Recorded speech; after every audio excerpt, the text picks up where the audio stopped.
আহ, শাহাবুদ্দিন, মোহাম্মদ শাহাবুদ্দিন, আপনি না জি sorry, sir. তুমি তুমি একটু মিউট করে দাও। হ্যাঁ, আজকে কিছু বেসিক আমি জিনিস শিখাবো। হ্যাঁ, প্রথম ক্লাসটা মনোযোগ সহকারে যদি শুনতে পারো তোমরা, আমার বিশ্বাস আমার প্রত্যেকটা লেকচার, প্রত্যেকটা কন্টেন্ট তোমাদেরকে তোমাদেরকে সুন্দরভাবে আমি বুঝাতে পারবো এবং তোমরাও পারবা। আমি একটা কথা বলতে পারি, আমার যে লেকচারগুলো আছে সেই লেকচারগুলো দেওয়ার পরে একটা ছেলে এমনিতেই দু এক কলম ইংরেজিতে লিখতে পারবে, এটা আমি বলে দিতে পারবো। একটা ছেলে যদি ইন্টারমিডিয়েট পাস করতে পারে আর আমার এই ক্লাস যদি করে, তাহলে ও ক্লাসটা করার পরে দু একটা কলম সে লিখতে পারবে, এটা আমার বিশ্বাস। এখন আমি প্রথমেই একটা টপিকস নিয়ে আলোচনা করছি, যে অর্গানিক কম্পাউন্ড। তোমাদের তোমাদের এটা একটা অধ্যায় আছে, যেটা হচ্ছে অর্গানিক কম্পাউন্ড। বাংলাতে বলা হয় জৈব যৌগ।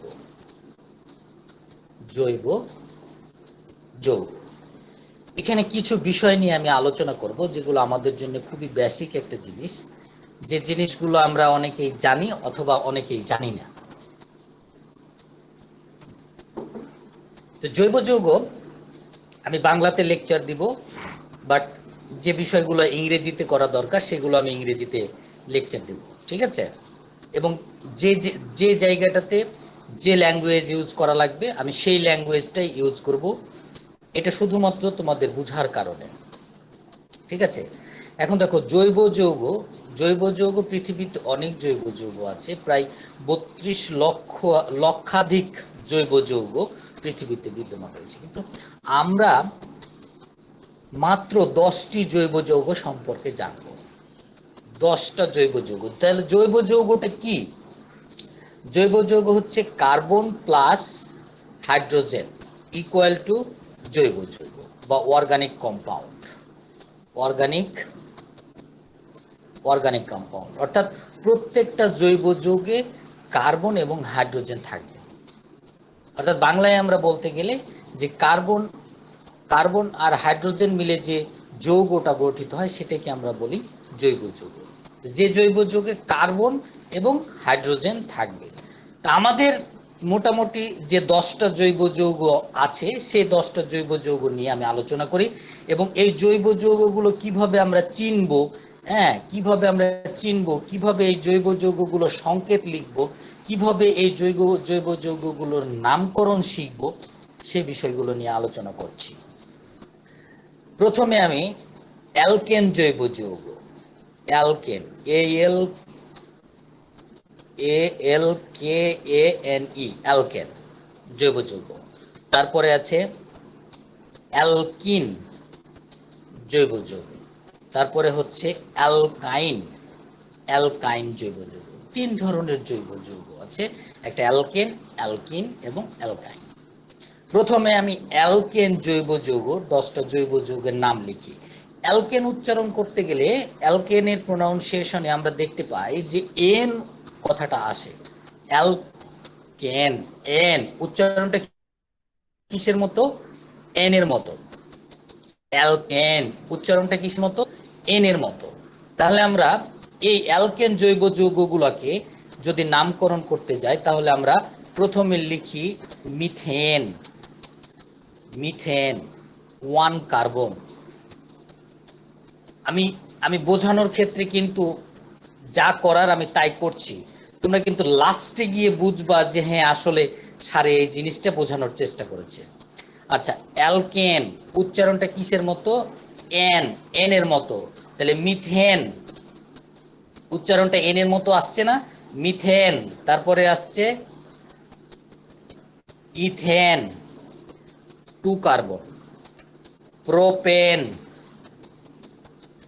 এন উচ্চারণটা 3 কার্বন। উচ্চারণটা এই অ্যালকেনের মতো হচ্ছে না?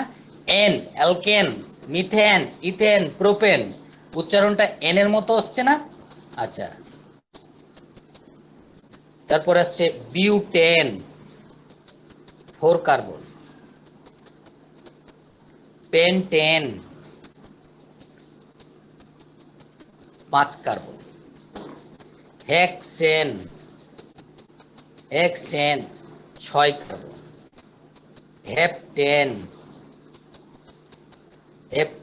7 carbon, octane 8 carbon, nonane 9 carbon, decane 10 carbon. ঠিক আছে, তাহলে উচ্চারণটা কিসের মতো? অ্যালকেন জৈব যৌগের যে নামগুলো, যে 10টা নাম আমি লিখলাম, তো অ্যালকেন জৈব যৌগের সাথে এই নামগুলোর মিল আছে না নাই?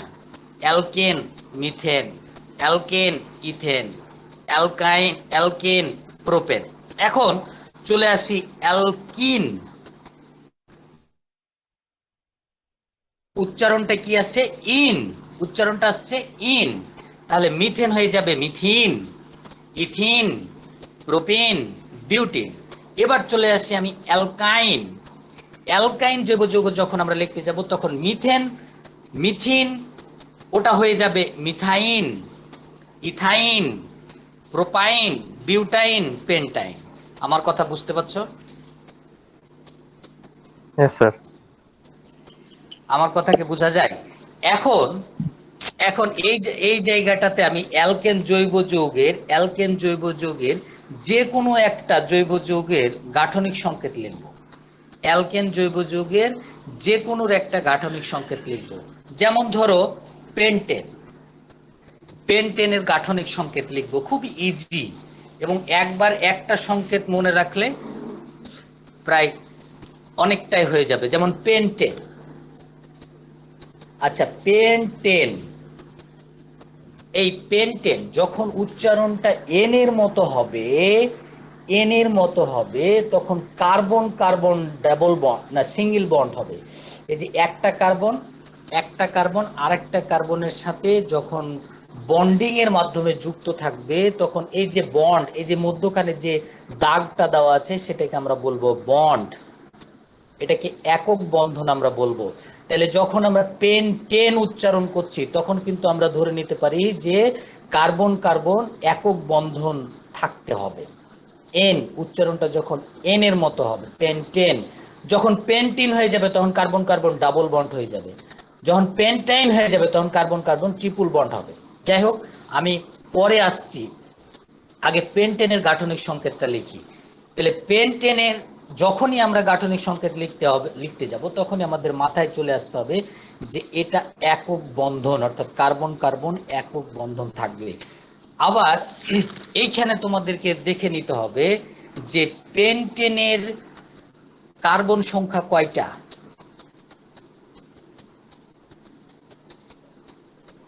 রেসপন্স করো। পেন্টেনের কার্বন সংখ্যা 5টা। তাহলে আমরা এখানে কি করব? খুব সুন্দরভাবে ভালোভাবে একটু দেখো। পেন্টেনের কার্বন সংখ্যা 5, তাহলে আমরা 1 2 মধ্যবর্তী স্থানে সিঙ্গেল বন্ড, 3 4 5, কয়টা কার্বন আমরা পেলাম? 5টা কার্বন, এবং তাদের মধ্যবর্তী স্থানে আমরা কি দিয়েছি? একক বন্ধন দিয়েছি। এখন আমি এর আগেই বলেছি যে জৈব যৌগে কার্বন এবং হাইড্রোজেন থাকবে, ঠিক আছে? তাহলে এই কার্বনের যোজনী কত, কে পারে? কার্বনের যোজনী কারো জানা আছে? 4 হবে। Good, very good. কে এটা? স্যার তানজিলা ঋতু। তুমি রেগুলার ব্যাচ না ইভিনিং ব্যাচ?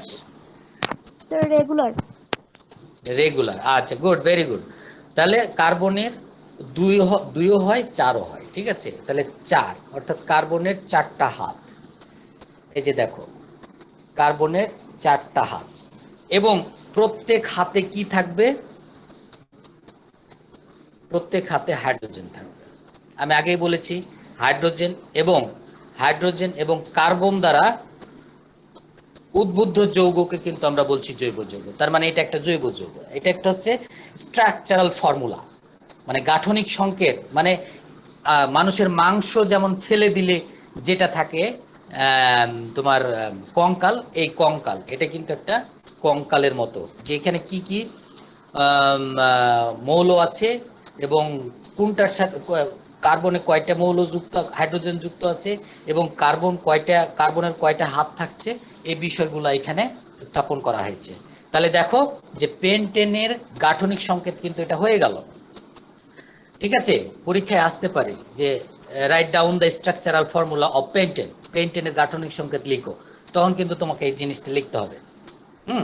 এক্ষেত্রে যদি হেক্সেন বলা হতো তাহলে কিন্তু আবার তোমাকে 6টা কার্বন দিয়ে এই প্রত্যেক হাতে একটা করে হাইড্রোজেন দিতে হতো।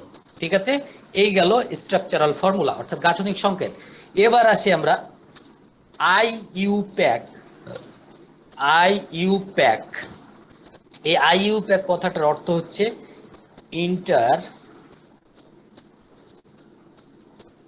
International union pure and applied chemistry. Tanjila, এটা তোমার জানা আছে? হ্যালো স্যার, স্যার অনেকদিন আগে পড়েছিলাম স্যার, এটা আমি মেবি শুনছি স্যার। হ্যাঁ, IUPAC অর্থাৎ international union pure and applied chemistry. এটা হচ্ছে একটা রসায়ন মানে কেমিস্ট্রির ওপর একটা সংস্থা। হ্যাঁ, এটা জেনেভায় অবস্থিত। ইব্রাহিম খলিলুল্লাহ, ইব্রাহিম খলিলুল্লাহ, ইব্রাহিম খলিলুল্লাহ, জি স্যার। তোমার ওখানে কিন্তু অনেক সাউন্ড আসছে। ইব্রাহিম খলিলুল্লাহ হয়তো অন্য জায়গায় বসে ক্লাস করছে। আচ্ছা, IUPAC অর্থাৎ international union pure and applied chemistry. যদি আমি কোনো মৌল আবিষ্কার করি, আমরা আমরা আমরা যখন পড়েছিলাম তখন মৌল ছিল 109টা, এখন মোটামুটি পর্যায় সারণীতে 118টা, অর্থাৎ মৌল কিন্তু প্রতিনিয়ত আবিষ্কার হচ্ছে। তো একটা মৌল আবিষ্কার করার পর এর গলনাঙ্ক, স্ফুটনাঙ্ক, নিম্ন স্থিরাঙ্ক, ঊর্ধ্ব স্থিরাঙ্ক, এর উচ্চ গলনাঙ্ক, নিম্ন গলনাঙ্ক, এর পারমাণবিক সংখ্যা, পারমাণবিক ভর ইত্যাদি যা কিছু আছে সব কিছুই কিন্তু প্রত্যেকটা মৌলের সাথে সামঞ্জস্য রেখে মানে আবিষ্কার করতে হবে। এবং এই আবিষ্কার করার ফলে IUPAC সংস্থার ঠিক আছে, মানে কি বলে, অনুমতি নিতে হবে, অনুমতিপত্র নিতে হবে। আমার কথা বোঝা গেছে? অনুমতিপত্র নিতে হবে, অর্থাৎ এটা হচ্ছে একটা সংস্থা যেখান থেকে তোমার ধারাবাহিক কিছু যাই বলো, রসায়নের যাই কিছু হবে এই সংস্থা থেকেই হবে। ঠিক আছে, আচ্ছা, এই IUPAC সংকেত লিখবো আমরা এখন, রাসায়নিক সংকেত, পেন্টেনের IUPAC সংকেত। তাহলে পেন্টেনের IUPAC বা রাসায়নিক সংকেত লিখতে গেলে খুব সহজ ভাষায়, অর্থাৎ এই যে তোমরা এখানে গাঠনিক সংকেত লিখেছো, দেখো গাঠনিক সংকেত, একটা কার্বনের সাথে 3টা হাইড্রোজেন, তাহলে আমরা লিখতে পারি CH3।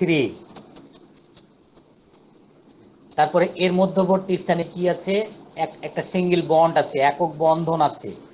তারপরে এই কার্বনের সাথে, একটা কার্বনের সাথে 2টা হাইড্রোজেন অর্থাৎ CH2, আবার বন্ধন। আবার 3 নম্বর কার্বনে দেখো একটা হাইড্রোজেন, একটা কার্বন 2টা হাইড্রোজেন, তাহলে CH2। আবার 4 নম্বর কার্বনে দেখো একটা কার্বন 2টা হাইড্রোজেন, CH2। 5 নম্বর কার্বনে একটা কার্বন 3টা হাইড্রোজেন, CH3। এই হয়ে গেল কিন্তু পেন্টেনের রাসায়নিক সংকেত বা IUPAC সংকেত। ইজি না? তুমি গাঠনিক সংকেতটা লিখলা এবং গাঠনিক সংকেত থেকে সরাসরি কিন্তু রাসায়নিক সংকেতে চলে আসতে পারছি। হ্যাঁ, তাহলে যদি তোমাকে বলা হয় যে write down the structural formula and IUPAC formula of pentane, পরীক্ষায় যদি আসে যে পেন্টেনের গাঠনিক সংকেত এবং রাসায়নিক সংকেত লিখো, তাহলে আমরা পারবো না? পারবো না? জি স্যার, পারবো। ইনশাআল্লাহ পারবো। ইনশাআল্লাহ পারবো স্যার। এরপরে আমরা আসি এই পেন্টেনের আরেকটা সংকেত, সেটা হচ্ছে আণবিক সংকেত। আণবিক সংকেত। আচ্ছা, এই জায়গাটাতে আমি একটা জিনিস তোমাদেরকে বলি, যে আণবিক সংকেত মানেই হচ্ছে যে এখানে কয়টা হাইড্রোজেন না কয়টা কার্বনের সাথে কয়টা হাইড্রোজেন যুক্ত আছে। সেম জিনিস, এই যে তাহলে আমরা লিখতে পারি যে কয়টা কার্বন, 5টা, তাহলে আমরা লিখতে পারি C5। এবং হাইড্রোজেন কয়টা আছে, 1টা 2টা 3টা 4টা 5টা 6টা 7টা 8টা 9টা 10টা 11টা 12টা, C5H12। তোমরা কিন্তু এই গাঠনিক সংকেত থেকে এটা লিখে নিতে পারছো, আণবিক সংকেতটা লিখে নিতে পারছো। কিন্তু এটা হচ্ছে চোরের বুদ্ধি, মানে চুরি করা, যে কিছু জানে না তার বুদ্ধি, ঠিক আছে। অতএব এই চোরের বুদ্ধি আমরা কাজে লাগাবো না। আমরা একটা ফর্মুলা, অর্থাৎ আণবিক সংকেত নির্ণয়ের একটা ফর্মুলা আছে, সেটা হচ্ছে CnH2n প্লাস 2, CnH2n প্লাস 2, অর্থাৎ Cn অর্থাৎ নাম্বার অফ কার্বন, কার্বনের সংখ্যা। তাহলে আমরা Cn, n এর মান হচ্ছে 5, অর্থাৎ কার্বন 5, H2 গুণিত n এর মান 5 প্লাস 2, তাহলে C5, 5 দুগুণা 10 আর 2 এ 12, H12। তাহলে এখানে 5টা কার্বন আর 12টা হাইড্রোজেন। এই যে দেখো, এখানেও কিন্তু 5টা কার্বন 12টা হাইড্রোজেন হবে। তাহলে আমরা যদি এভাবে আণবিক সংকেতটা নির্ণয় করতে পারি, তাহলে বেশি সহজ না?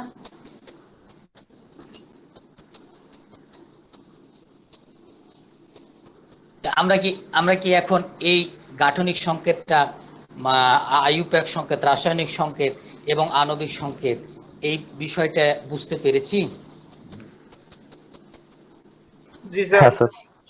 আচ্ছা, যদি বুঝতে পারি তাহলে আমাকে একজন বলবে, যে কেউ একজন। স্যার আমি একটু বুঝি না স্যার, আরেকবার যদি রিপিট করতেন।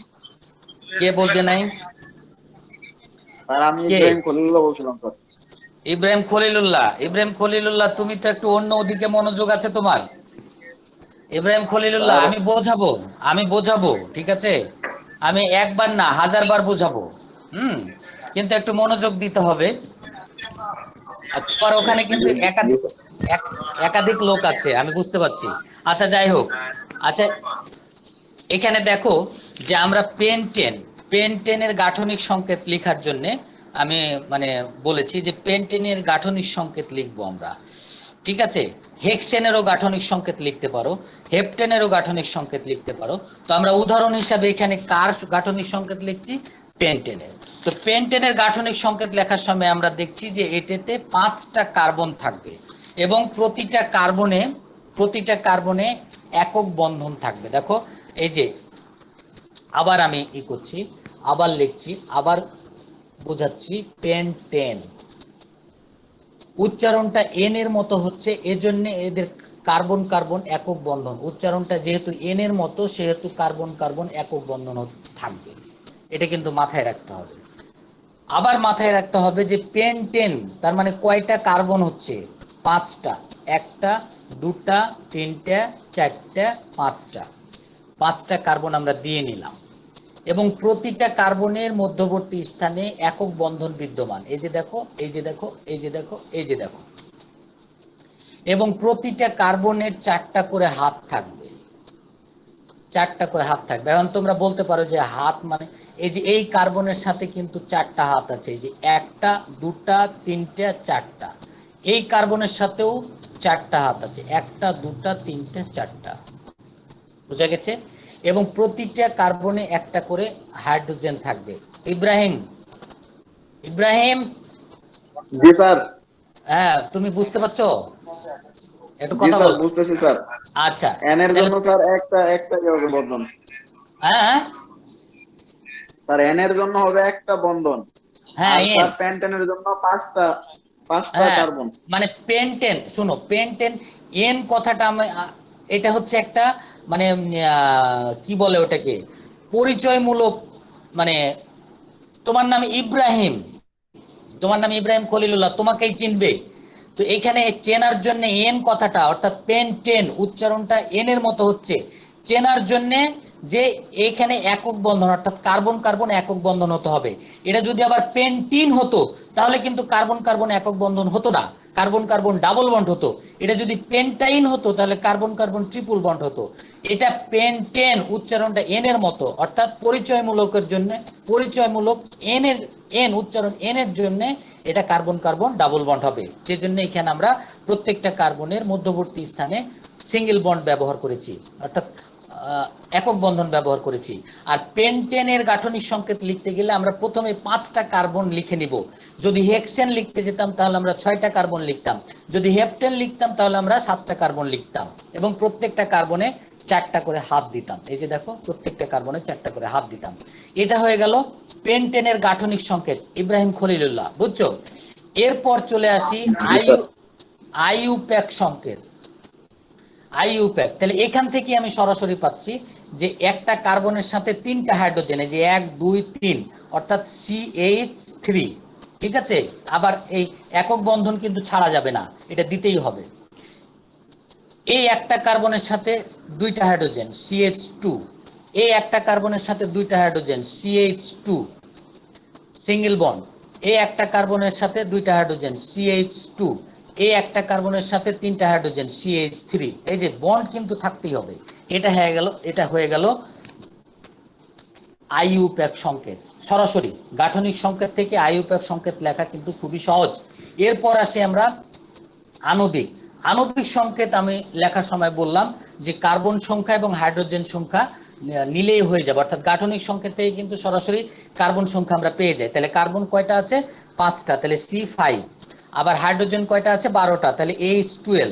তাহলে এটা হয়ে যাবে আণবিক সংকেত। কিন্তু আমরা এটা করব না, এটা এই আণবিক সংকেত নির্ণয়ের একটা সূত্র আছে। সূত্রটা হচ্ছে কি?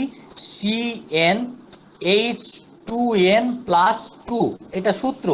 এখন Cn অর্থাৎ নাম্বার অফ কার্বন, কার্বনের সংখ্যা কত?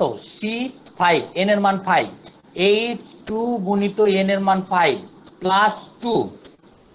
তাহলে আমরা লিখি C5, 5 2 10, 10 আর 2 12, অর্থাৎ হাইড্রোজেন 12টা। এই যে এখানে দেখো 1 2 3 4 5 6 7 8 9 10 11 12, অর্থাৎ আণবিক সংকেতে C5H12, অর্থাৎ 5টা কার্বন এবং 12টা হাইড্রোজেন, অর্থাৎ সঠিক হয়েছে আণবিক সংকেত। এখন বোঝা গেছে? ইব্রাহিম খলিলুল্লাহ, আইইউপ্যাকের এটা বুঝে না। আইইউপ্যাকটা এটা হচ্ছে একটা এটা international union pure and applied chemistry, যেটাকে আমরা রাসায়নিক সংকেত হিসাবে ব্যবহার করি, ঠিক আছে? এটা রাসায়নিক সংকেত, বুঝতে পেরেছো? আমি গাঠনিক সংকেত থেকে আইইউপ্যাকে কনভার্ট করলাম। হ্যাঁ, তো স্যার এই ক্ষেত্রে স্যার মানে ডিফারেন্সটা কি স্যার? ডিফারেন্স মানে কিরকম ডিফারেন্স বলছো? মানে এই পেন্টেনের 3টা সংকেত লেখার পদ্ধতি, কৌশল আমি শিখালাম। পেন্টেনের 3টা সংকেত লেখার কৌশল আমি শিখালাম। একটা হচ্ছে গাঠনিক সংকেত, একটা আইইউপ্যাক সংকেত এবং আণবিক সংকেত। তাহলে গাঠনিক সংকেত থেকে আইইউপ্যাক সংকেত লেখার সিস্টেমটা আমি বুঝালাম, আবার এই আণবিক সংকেত লেখার সিস্টেমটা আমি বুঝালাম। ইব্রাহিম খলিলুল্লাহ, বুঝতে পেরেছো? জি স্যার, এবার ক্লিয়ার স্যার। এবার বোঝা গেছে? মানে আমি গাঠনিক সংকেত থেকে কিভাবে আইইউপ্যাকে চলে আসছি। তুমি আইইউপ্যাক তুমি যদি জানা থাকে তুমি লিখে নাও, তোমার গাঠনিক সংকেত লেখার দরকার নাই। হ্যাঁ, কিন্তু আমি বুঝাচ্ছি যে গাঠনিক সংকেত থেকে আইইউপ্যাক অর্থাৎ রাসায়নিক সংকেতটা লিখতে খুব সহজ হয়। আবার আণবিক সংকেতটা লিখতে একটা সংকেত ব্যবহার করা হয়, মানে একটা সূত্র ব্যবহার করা হয়। এই সূত্রটা আমি তোমাকে লিখে বুঝালাম। অর্থাৎ পেন্টেনের 3টা সংকেত হবে, এই 3টা সংকেত তোমাদেরকে লেখা শিখালাম আমি। আবার হেক্সেনের ক্ষেত্রে যাও, হেক্সেনের ক্ষেত্রেও কিন্তু এরকম 3টে সংকেত থাকবে, হেপ্টেনের ক্ষেত্রেও কিন্তু এরকম 3টে সংকেত লিখতে থাকবে। অর্থাৎ একটা সংকেত থেকে 3টা সংকেত লেখা একসাথে হয়ে যাচ্ছে। এটাই তোমাদেরকে আমি এতক্ষণ পর্যন্ত শিখালাম। তা আমি কি বিন্দু মাত্র তোমাদেরকে এটুকু বুঝাতে পেরেছি, শিখাতে পেরেছি? জি স্যার। জি স্যার। মানে অনেকে বোঝেনি, মানে কেউ কেউ মানে জি স্যার বলতেও কষ্ট হয়েছে। স্যার বুঝছি স্যার, সুন্দর হয়েছে স্যার। না না, কেউ কেউ আছে বুঝছো, মানে জি স্যার করতে কইতেও না বুঝলে তো আমি আছি, সেটা বলো, আমাকে বলো। এত সুন্দর করে বোঝানোর পরেও যদি না বুঝো, এখন যদি আমি যারা বুঝেছো তাদেরকে যদি আমি বলি যে অকটেন, OCTANE, অকটেন, একজন কথা বলো তো আমার সাথে। জি স্যার। হ্যাঁ, কে কথা বলবে? মাইনুল ইসলাম। হ্যাঁ মাইনুল, Sure, এই sir. অকটেনে আমরা, হ্যাঁ অকটেনে আমরা কয়টা কার্বন নিব? 8টা স্যার। 8টা। এবং গুড, ভেরি গুড। 8টা কার্বনে 1 2 3 4 4 5 6 7 8, 8টা কার্বন নিলাম। এবার মাইনুল, জি তুমি স্যার। লাইনে থাকো, তুমি লাইনে থাকো। ওই Sure, sir. আরেকজন আছে, ওর নামটা আইরিন আক্তার। জি স্যার। হ্যাঁ, এবার তুমি বলো প্রত্যেকটা কার্বনে কয়টা করে হাত দিব? স্যার এটা তো একক বন্ধন আগের মতোই হবে। হ্যাঁ, তুমি 4টা সেটাই স্যার। তো। চারটা স্যার, 4টা, চারটা করে হাত হবে। প্রত্যেকটাতে 4টা করে হাত হবে, এবং প্রত্যেকটা হাতে একটা একটা করে হাইড্রোজেন। হাইড্রোজেন থাকবে। হাইড্রোজেন জি, sir. Sir. Good good, very good, very good. এভাবে একটু রেসপন্স করো, না হলে কিন্তু আমি তো ঝিমিয়ে পড়বো, আমি তো ঘুমিয়ে যাব। কথাটা বুঝছো না? আমার ছাত্রপাত্র বুঝলো না, আছে না চলে গেল, তারা ঘুমিয়ে গেল না আমি ঘুমিয়ে গেলাম, এটাই তো বুঝতে পারছি না। আচ্ছা, এই গেল। এখন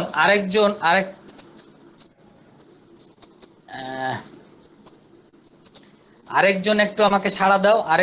আরেকজন তানজিলা। জি স্যার। তানজিলা, এবার আমাকে IUPAC সংকেতটা করে দাও। স্যার এটা হবে C8H 17 18 18 স্যার। তানজিলা, আমি রাসায়নিক না সংকেত স্যার, বলেছি। CH3 CH3 CH2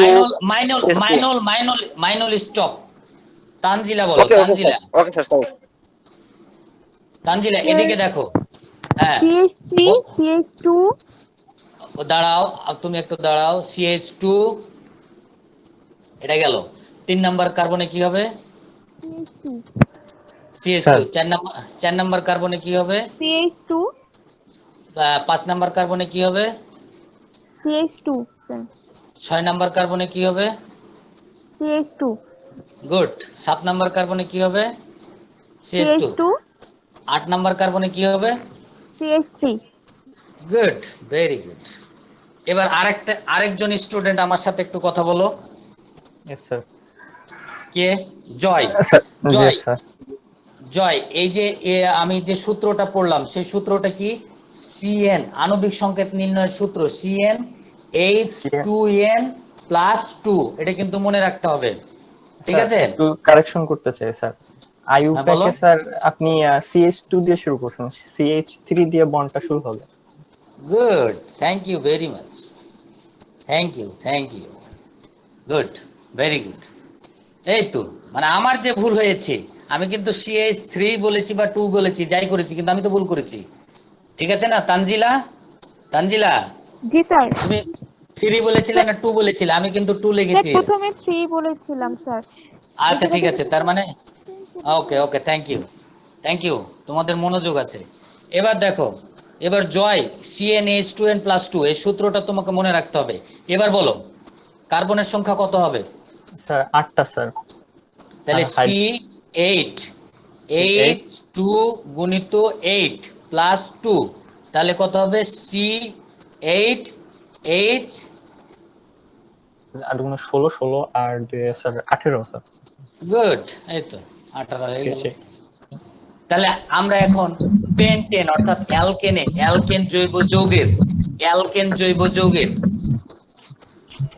জৈব যৌগের গাঠনিক সংকেত, IUPAC সংকেত এবং আণবিক সংকেত লিখতে বললে অবশ্যই পারবো না?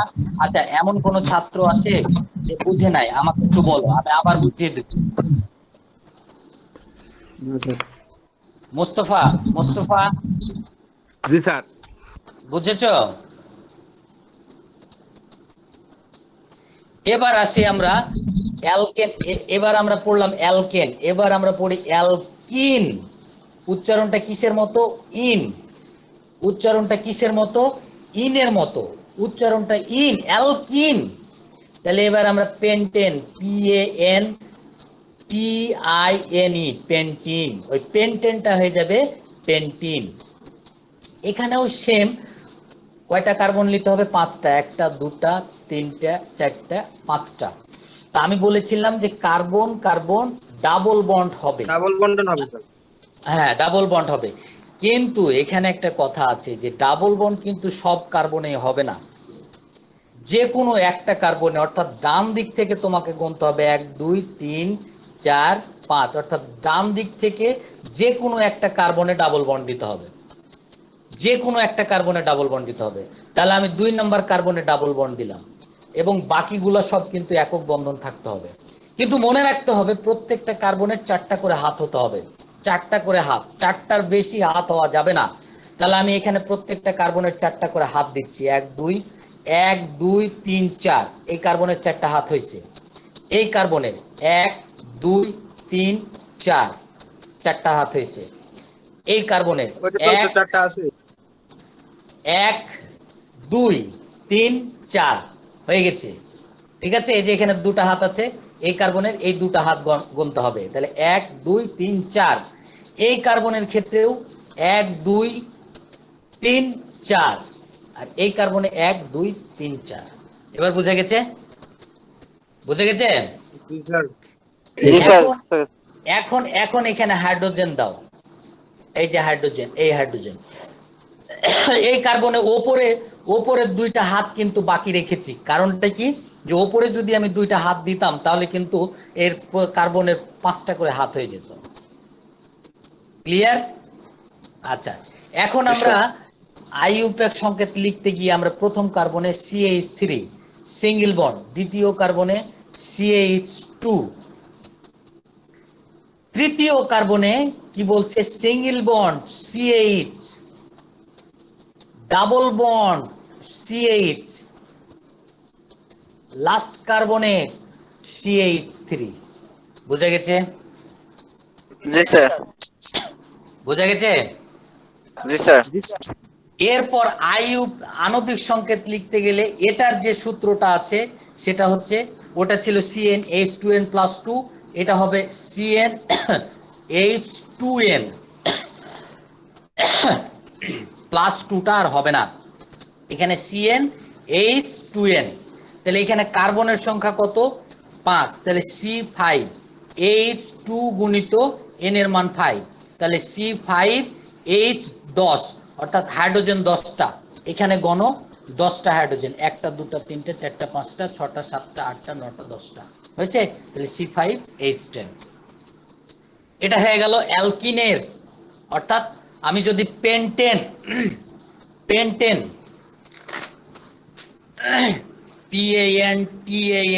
পেন্টেন, আর আমি লিখলাম পেন্টিন, তাহলে 2টা কি আইডেন্টিফাই করতে পারবো না আমরা? কোনটা অ্যালকেন, কোনটা অ্যালকিন, কোনটা একক বন্ধন, কোনটা ডাবল বন্ড? জি স্যার। আলাদা করতে পারবো না? আর এই জায়গায় একটা জিনিস বুঝে না স্যার। কোনটা? স্যার ওই যে কার ডাবল বন্ডটা স্যার কি কার মিডল হবে? পয়েন্ট হবে না কোথায়? মিডল পয়েন্ট না, এখানে তুমি এই যে এখানে আমি 2 নাম্বার কার্বনে দিয়েছি, তুমি 3 নাম্বার কার্বনে দাও। এই 2 অথবা 3 নাম্বার কার্বনে যে কোনো একটাতে হবে। প্রথম এবং লাস্ট কার্বনে হবে না, কিন্তু 2 3 এবং 4 নাম্বারে যে কোনো একটা কার্বনে হতে হবে। ঠিক আছে, বোঝা গেছে? 2 আমি 3 এখানে 4 কয় নাম্বার? হ্যাঁ, 2 3 4, অর্থাৎ এখানে কয়টা? 5টা কার্বন আছে, 5টা কার্বন। তাহলে মোটামুটি প্রথম কার্বন বা দ্বিতীয় কার্বন বা তৃতীয় কার্বনে যে কোনো একটা কার্বনে দিতে পারো। ঠিক আছে, এটার কোনো ধরা বাঁধা নিয়ম নাই, যে কোনো একটা কার্বনে। বোঝা গেছে খলিলুল্লাহ? স্যার একটা কোশ্চেন ছিল স্যার। জি স্যার। হ্যাঁ বলো তানজিলা, বলো। স্যার আমরা ফার্স্ট বা লাস্টের এই 2টা কার্বনের মধ্যে না, মানে কেন first বা ডাবল বন্ড last। দিতে পারবো না? কারণ কেন এখানে দিতে এখানে পারবো? এখানে থাকলে যে তোমার যোজনী, সেই যোজনীটা বেড়ে যাচ্ছে, অর্থাৎ কার্বনের যোজনী বেড়ে যাচ্ছে। আর মধ্যবর্তী কার্বনগুলোতে দিলে আমাদের যোজনী ঠিক থাকছে, অর্থাৎ বন্ডগুলো আমরা সঠিক রাখতে পারছি, কিন্তু এই সাইডে আর কোনো এই হাইড্রোজেনের সাথে আর কোনো কার্বন না থাকায় আমরা এখানে মানে লাস্ট কার্বন বা প্রথম কার্বনে দিতে পারবো না। ঠিক আছে, এটার একটা আলাদা নিয়ম আছে, বুঝা গেছে? জি স্যার। তানজিলা, স্যার আমার একটা প্রশ্ন ছিল, হ্যাঁ। বুঝি নাই। স্যার এই যে রাসায়নিক অ্যালকিনের যে বন্ধন- 5টা কার্বন, এটা বুঝবো কিভাবে স্যার 5টা কার্বন? অ্যালকিনের 5টা কার্বন না, অ্যালকিন জৈব যৌগের পেন্টিনের 5টা কার্বন। পেন্টিনের 5টা কার্বন। আবার যখন আমরা হেক্সিন লিখবো, হেক্সিন, তখন আমি কিন্তু 6টা কার্বন দিব। এই যে আমি এখানে তো লিখেই দিয়েছি শাহাবুদ্দিন, এই যে পেন্টেনে 5টা কার্বন, হেক্সেনে 6টা কার্বন, স্যার হেপটেনে বুঝছি 7টা স্যার, কার্বন। এইটা স্যার মানে ফিক্সড থাকে তাই না স্যার? হ্যাঁ, এটা তোমাকে যখন যে মানে যৌগটা লিখতে বলবে, জৈব যৌগটা, তখন সেই ওটা- জৈব যৌগে কার্বন সংখ্যা কয়টা হবে এটা তোমার মাথায় থাকতে হবে। এটা দিছি আমি এখন অকটেন বলেছি তোমাকে, তার মানে এই নয় যে তোমাকে 5টা দিতে হবে, অকটেনে কিন্তু 8টা কার্বন দিতে হবে। আমার কথাটা বুঝা গেছে? আবার হেক্সেনে করতে গেলে কিন্তু 6টা দিতে হবে। এরপর সাইদুর, তুমি কিছু বলছিলা? জি স্যার, আমি স্যার ওই যে ওইটাই জানতে চাইছিলাম যে স্যার ওই যে আপনার মানে হ্যাঁ, আমি যদি স্যার ডাবল যোজনী দেই তাহলে স্যার ফার্স্টে এবং স্যার লাস্টে এই দুটাতে ইউজ করতে পারবো না স্যার? না, 2 নাম্বার, 3 নাম্বার এবং 4 নাম্বার কার্বনে তোমাকে, যেমন ধরো এখানে আমি আরেকটা লিখছি। তানজিলা দেখো, অকটেনে আমি কয়টা কার্বন দেবো? 1টা, 2টা, 3টা, 4টা, 5টা, 6টা, 7টা, 8টা দিয়েছি কি না? দেখো, তানজিলা আছে লাইনে? জি স্যার, আছি স্যার। এখন তানজিলা দেখো যে এখানে আমি এই যে এই কার্বনে দিতে পারবো না, প্রথম কার্বন আর এই শেষ কার্বন, কারণ প্রথম কার্বন এবং শেষ কার্বনে দিতে গেলে হ্যাঁ দেখা যাচ্ছে যে হবে, কিন্তু এটার একটা ব্যতিক্রমী নিয়ম আছে। তা এই জন্য বলা হয় যে 2, 3, 4, 5, 6, 7, এই 5, 6, 2, 3, 4, 5, 6, 7 এই কার্বনগুলোতে ডাবল বন্ড দিলে এটা শুদ্ধ হবে, এটা সঠিক। আমার কথাটা বোঝা গেছে তানজিলা? জি তোমার স্যার। 1 নাম্বার কার্বন এবং শেষের কার্বনে দেওয়ার দরকার নাই। কথাটা বুঝে গেছে? আচ্ছা, এবার বুঝতে পেরেছো? তোমরা এটা লিখতে পারবা? অ্যালকেন এবং অ্যালকিন জৈব যৌগগুলো লিখতে পারবা? জি স্যার, পারবো। এরপরে আসে আমি অ্যালকাইন। আমরা অ্যালকাইন, ALKYNE, অ্যালকাইন। এইখানে আবার কার্বন কার্বন ট্রিপল বন্ড হয়ে যাবে, ট্রিপল বন্ড। তাহলে ট্রিপল বন্ড করতে গেলে আমাদের কিভাবে লিখতে হবে? হেক্সেনে কয়টা কার্বন? হেক্সেনে 6টা। তাহলে 6টা স্যার। 2টা, 3টা, 4টা, 5টা, 6টা। এখানেও যে কোনো একটা কার্বনে ট্রিপল বন্ড দিয়ে দাও, দিয়ে তুমি হাতগুলো ঠিক রাখো। এইখানে 4টা, এখানে 4টা, তাহলে এখানে দেখো এই কার্বনের 4টা হাত, 1, 2, 3, 4, এই কার্বনের 4টা হাত, 1, 2, 3, 4, এই কার্বনের 4টা হাত, 1, 2, 3, 4, এই কার্বনের 4টা হাত, 1, 2, 3, 4, এই কার্বনের 4টা হাত, 1, 2, 3, 4, এই কার্বনের 4টা হাত, 1, 2, 3, 4, প্রত্যেক হাতে একটা করে হাইড্রোজেন দিয়ে দাও। ওই সেম জিনিসই, ওই আগের মতোই। এখন এর রাসায়নিক আইইউপ্যাক সংকেত লিখতে গেলে আমরা প্রথম কার্বনে CH3 single bond, CH2 single bond, C triple bond, C single bond, CH2 single bond, CH3। Tanjila বুঝা গেছে? জি স্যার। এবার আণবিক সংকেত লিখতে গেলে আমরা এর একটা সূত্র আছে, CnH2n-2,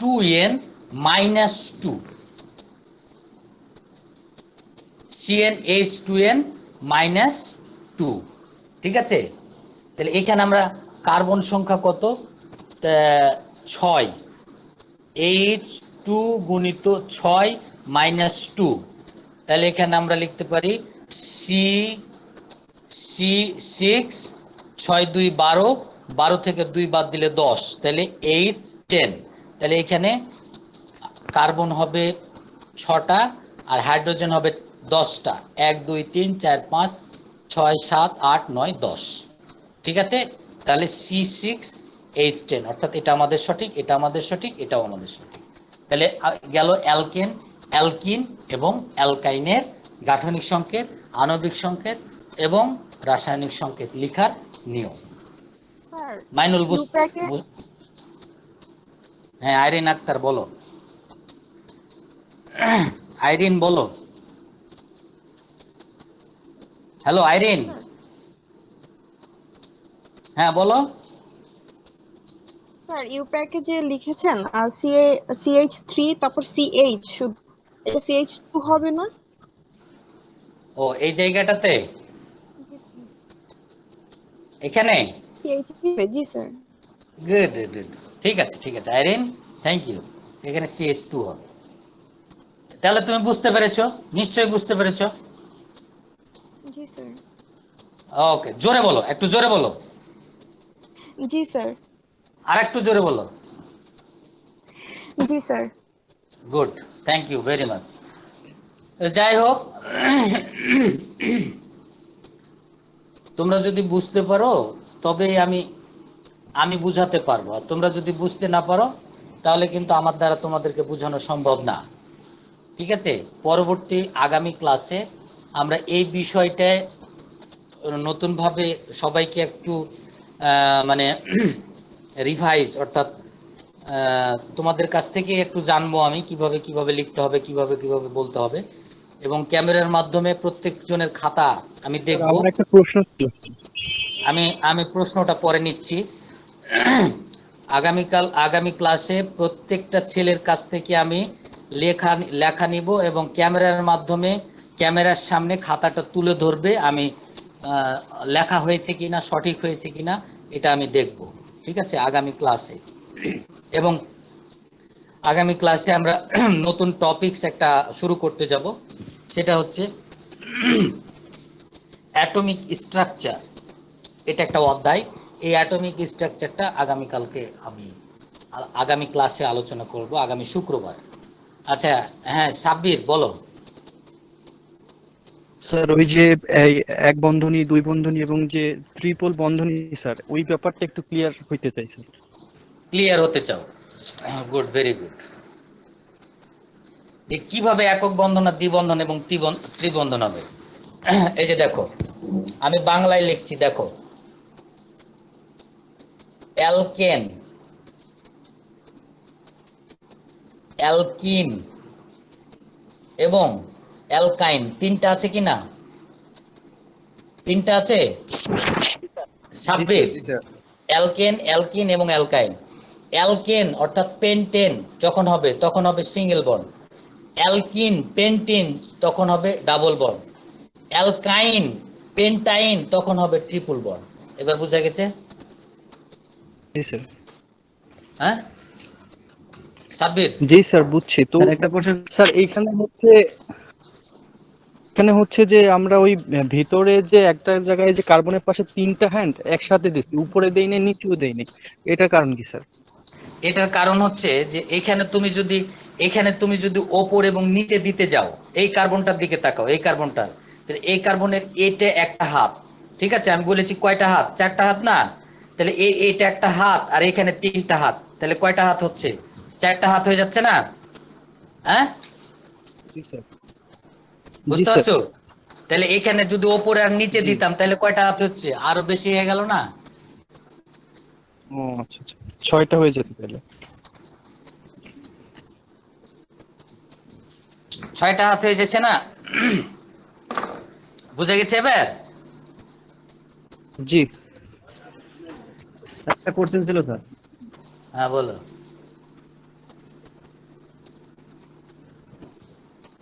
স্যার আণবিক একটু বুঝাই দিলে ভালো হতো। আর তো মানে কিলো ওই জায়গায় ট্রিপল বন্টনের ক্ষেত্রে স্যার দেখলাম লাস্টে মাইনাস দিলেন, আর আপনার আণবিক সংকেত স্যার ওই যে প্যাটার্নের ক্ষেত্রে মানে যারা সিঙ্গেল বন্টন ওইটার ক্ষেত্রে তো +2 দিলেন, সেক্ষেত্রে ওইটা একটু বুঝে নিতেন। কোনটা? আণবিক সংখ্যা সংকেত স্যার, যেটা হ্যাঁ। সিঙ্গেল বন্ধন হ্যাঁ। লাস্টে প্লাস দিছে, আর যেটা মানে ট্রিপল বন্ধন ওইটা মাইনাস দিছে, সেক্ষেত্রে ওই ক্ষেত্রে দেখো মাইনাস হবে যেটা কিনা? যেটা অ্যালকেন CnH2n প্লাস 2 এটা হচ্ছে অ্যালকেনের, ঠিক আছে? CnH2n এটা হচ্ছে অ্যালকিন, CnH2n মাইনাস 2 এটা হচ্ছে অ্যালকাইন।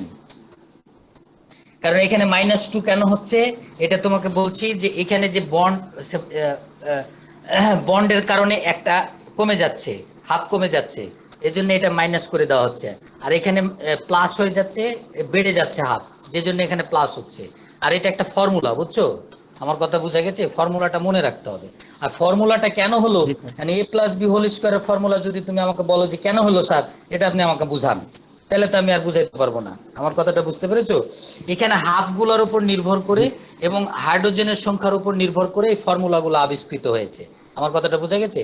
এন্ড a+b² ফর্মুলা আমি তোমাকে বুঝাতে পারবো না। ঠিক সেরকম এখানে CnH2n -2 কেন হলো, শুধু এটুকু বলবো যে এখানে হাতের সংখ্যা বেশি, মানে হাইড্রোজেনের সংখ্যা কম হওয়ায় এখানে -2 হচ্ছে, কারণ এখানে ট্রিপল বন্ড C হয়ে যাচ্ছে, সেক্ষেত্রে এখানে আর হাইড্রোজেন বেশি লাগতেছে না, যে কারণে এখানে হাইড্রোজেন বিয়োগ হয়ে যাচ্ছে। আমার কথাটা বোঝা গেছে?